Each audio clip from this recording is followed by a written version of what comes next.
Before anyone becomes skilled, there's a moment where they feel lost, unfocused, inconsistent, unsure where to even begin. Maybe you felt that, too, wanting to improve, but slipping back into old habits, wanting discipline, but feeling overwhelmed by the long path ahead. Sentori Sagoboi felt the exact same way. That boy was Miyamoto Musashi, the man who would become one of the greatest samurai in history. Restless, frustrated, failing, often unsure why progress felt so slow. His father taught him a lesson he wouldn't understand until years later. Before you try to win, learn how to see. And that was the beginning of a path to mastery the world would later call a path you can follow today. Chapter 1 Shu. Musashi's childhood. Chapter 1. Shu. The quiet beginning. Before Musashi became a name whispered across Japan, he was just a boy trying to find control over a body that felt too wild for the world around him. The old records say he was rough, quick-tempered, impossible to keep still, when other children practiced their lessons. Musashi paced the dirt roads with a wooden sword dragging against the ground, looking for anyone willing to test him. He wasn't disciplined, he wasn't refined, and he certainly wasn't skilled. What he had was something simpler, a desire to become someone he wasn't yet. One morning, after losing a sparring match against an older student, Musashi returned home furious, his pride bruised deeper than his body. His father, Munisa, watched him from the doorway. He noticed the trembling hands, the uneven breath, the stubborn refusal to accept weakness. Munisa was a strict man, but not unkind. He knew what it meant for a young warrior to burn hotter than he could control. "Musashi," he said, "you're trying to fight with a fire that isn't shaped yet."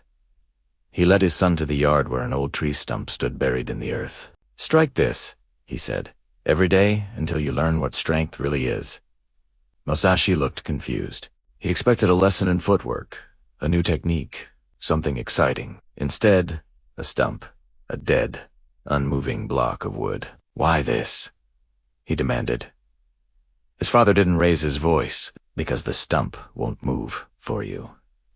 It won't fear you. You'll learn more from that than from any opponent." So, Musashi began, day after day, swing after swing. At first, he attacked the stump. The way he attacked everything, too fast, too hard, without breath or rhythm. The wooden sword ricocheted, numbing his arms. Splinters bit into his palms. His shoulders burned. Some mornings he wanted to throw the sword into the river and disappear into the hills, but he came back every single day, and slowly, the stump started teaching him. He noticed how tightening his grip too early slowed the strike, how shifting his weight changed the sound of the impact, how breathing before the swing steadied the blade, how the stump didn't yield to force, only to precision. Frustration gave way to attention. Attention gave way to understanding. Understanding gave way to calm. Shu is this stage, though Musashi didn't know the word. The stage where you follow, where repetition becomes awareness, and awareness becomes instinct. One morning, weeks into training, Musashi looked at his hands. The blisters had hardened into the tremble in his grip was gone. His stance felt rooted. His swing felt connected, not frantic, but clear. His father watched him from the doorway and nodded. "Now," he said, "you're beginning to see. Not beginning to win, not beginning to fight, beginning to see." Musashi didn't become exceptional through talent. He became exceptional by repeating the unglamorous work everyone else avoided. The early mornings, the quiet practice, the foundation. Nobody applauds. Years later, when he fought his first real duel at 13, the world saw a boy capable of defeating a grown samurai. But Musashi knew better. That victory wasn't made in the heat of the moment. It was built one swing at a time in the stillness of his yard against a stump that refused to move. And that is the truth of the beginning. Mastery doesn't introduce itself with fireworks. It whispers in the hours where nothing seems to happen. Shu is not about brilliance. It's about consistency, about humility, about learning how to stand before you learn how to strike. Masashi's journey didn't start with greatness. It started with calloused hands, an immovable stump, and a boy finally learning how to breathe. Chapter 2. Musashi's wandering years too. Breaking the pattern. By the time Musashi entered his late teens, he had outgrown the stump in his father's yard. The basics were no longer enough. His stance was rooted. His strike was clean.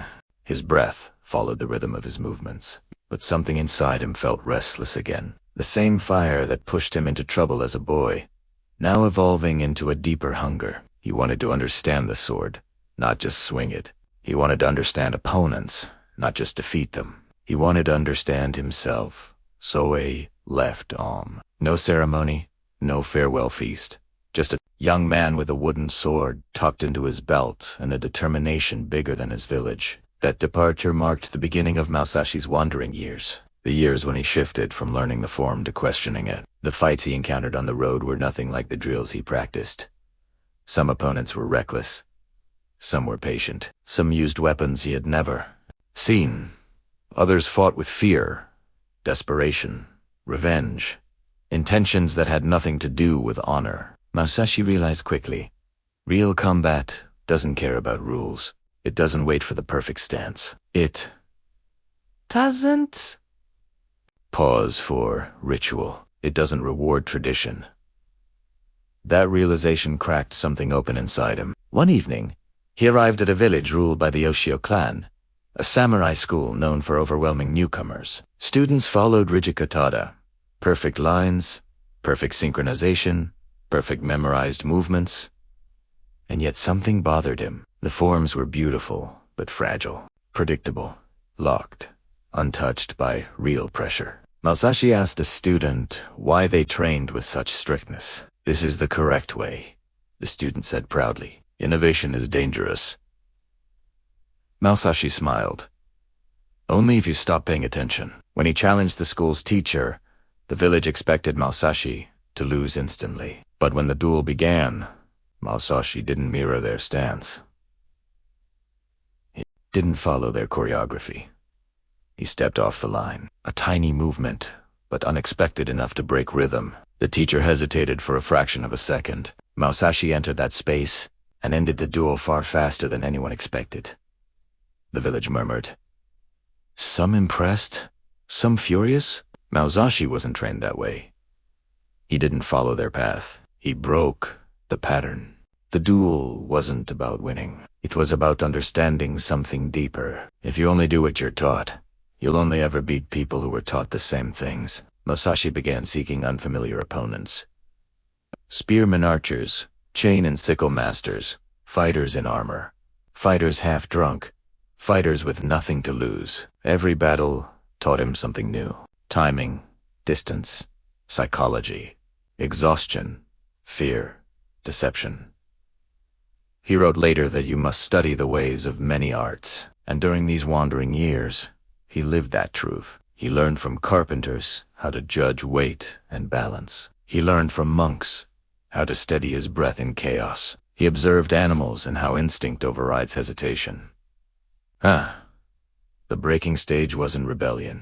It was evil. There's a story of Musashi watching tides crash against a cliffside. A fisherman asked him, "Why?" Musashi said, "To understand strength, I study what doesn't try to be strong." He began breaking not just technique, but his own assumptions. He stopped relying on forms and started relying on perception. He stopped acting from memory and started acting from awareness.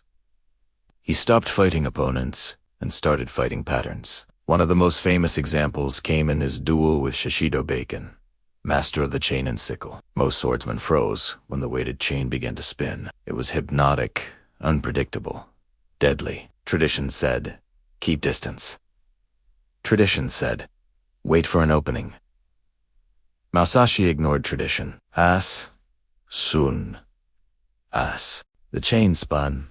He stepped inward, shocking everyone. Bacon expected fear. Instead, he received pressure. The duel ended in moments. Breaking patterns doesn't mean disrespecting what you learned.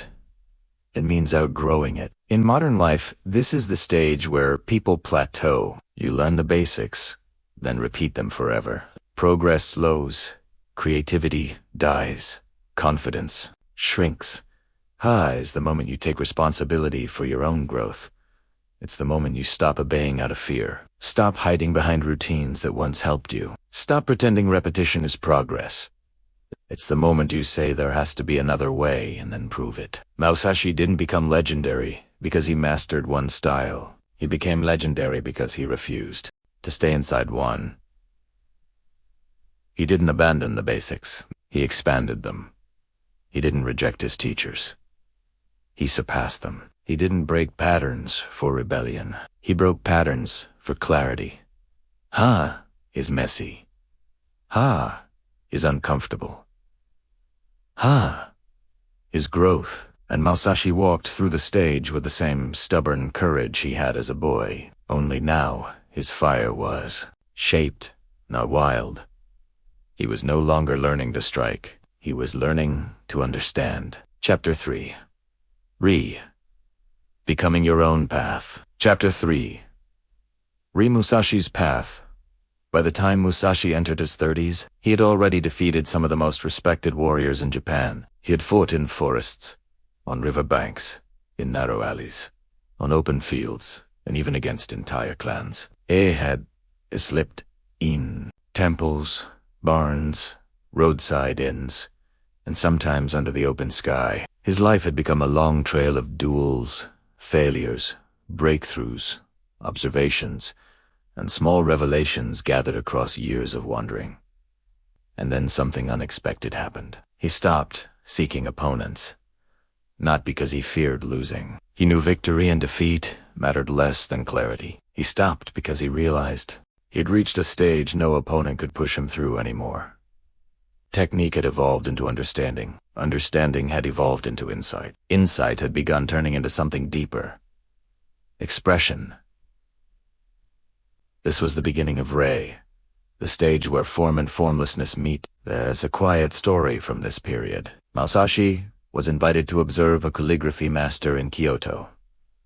The master wrote with such effortless simplicity that each stroke looked alive. Musashi watched silently, expecting some revelation about wrist, angle, or brush technique. Instead, the master set down the brush and said, "You fight with the body. I write with the body, but expression comes from somewhere else."